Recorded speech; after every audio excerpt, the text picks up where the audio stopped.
Congrats, you've decided to have an unmedicated birth. But what if everybody isn't on board with your decision? Perhaps your family, your friends. What about your medical provider? I'm Sunny with New Mommy Media, and I'm here with Hehe Stewart. She's the creator of The Birth Lounge and host of the Birth Lounge podcast. Hehe, thanks so much for being with us today. Thank you so much for having me. I'm so excited for this conversation. Well, Hehe, we know that more and more moms are choosing to give birth unmedicated, right, without medication. And they may get some pushback because that's a little bit different than what, maybe our moms or our grandmothers have done in the past. First, I want to talk about family and friends. Do you have advice for moms who have made this decision and their family and friends, they're giving them a little bit of pushback? Yeah, I think you have a couple options here, right? The first option is you don't actually have to talk about your birth plans with anybody. That could be a topic that's off limits, that you feel confident in what you and your partner and your provider have chosen for you.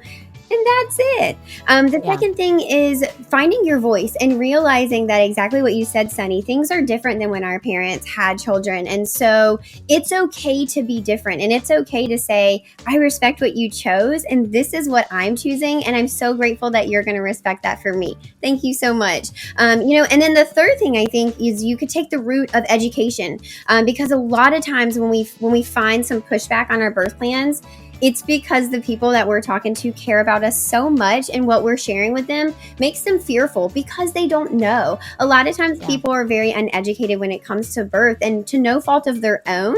But this is an opportunity that you can take to educate them if that person is in the place to receive that. That's a really good point, because it does come from a place of love, right? Your family and friends care about you. And a lot of times we just know what we know or what we personally experience. So if anything falls outside of that box, I think it's somewhat human nature to question that. But when you provide them with some information, maybe that can be helpful. So that's a really good point. What about medical providers? Because they have the information, right? It's a little bit different situation with them. In theory, they should have the information to know the pros and cons, but you still might get some pushback. So what do you do then? It's that in theory that you said, right? So you would be very surprised at how many providers actually have never witnessed or supported an unmedicated vaginal delivery, meaning an unmedicated delivery that we typically think of when it comes to birth, right? If you have a provider that has never witnessed that, they're going to be very uncomfortable when it comes to supporting that. So I would say your very first move is to find a provider who not only believes in unmedicated delivery, but has the skill set to support that. In labor, when you're experiencing these labor pains, you're going to enter what we call labor land, and you are going to need specific support. You need to surround yourself with people who are comfortable with safe pain, because the pain in labor does not mean that something is wrong. It's not an indicator of something going wrong in your body, which is typically what pain means for us. Pain during labor are pressures and sensations, and they're indicators that things are actually going right. So I like to refer to them as safe pain, and you need providers and support people and a birth team around you to be able to support you in that safe pain, because it's hard to watch people labor. It is. Yeah.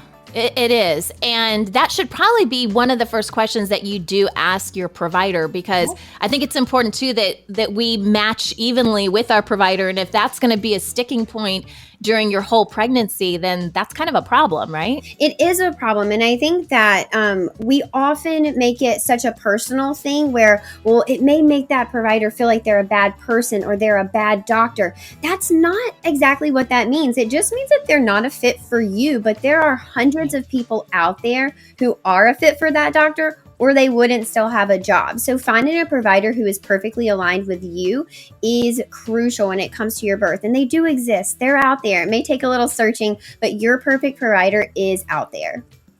Do you think that we're seeing more and more providers kind of be more open to these other options? Do you see that happening in the industry, or are certain people still standing their ground and maybe not really giving this a second thought? Yeah, I think most of that goes back to where do you go to medical school, and then what's the culture of the facility that you practice at currently.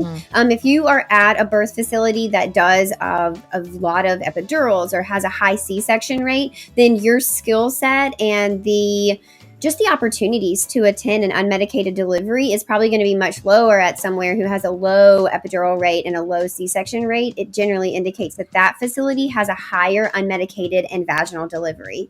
Okay, thank you so much, Hehe. Now, if you'd like to learn more about Hehe and her services, as well as her podcast, you can check out thebirthlounge.com. And also be sure to check out our website, newmommymedia.com, where real moms talk about real life.